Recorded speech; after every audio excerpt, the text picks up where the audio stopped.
L'émotion de Richard Ferrand, tout juste élu président de l'Assemblée nationale. C'était il y a 1 an, exactement.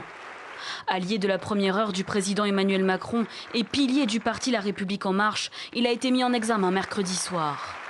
Alors que son avenir au perchoir pourrait être compromis, le président de la République et la majorité serrent les rangs et affichent un soutien indéfectible à Richard Ferrand. Il est logique que le président de la République, et c'est effectivement le cas, lui conserve toute sa confiance.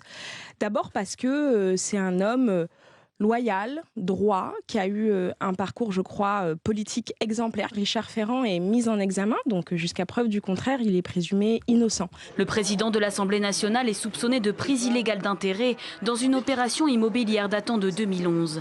À l'époque, il dirigeait les mutuelles de Bretagne. Ces dernières avaient alors décidé de louer des locaux commerciaux appartenant à sa compagne. La mise en examen d'un président de l'Assemblée nationale en cours d'exercice est une première.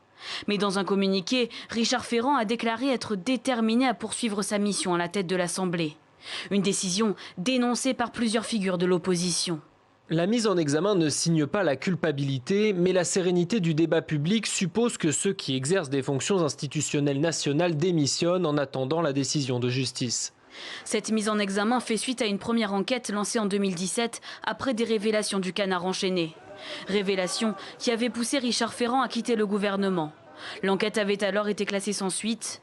Jeudi, la compagne du président de l'Assemblée nationale était à son tour entendue par les juges.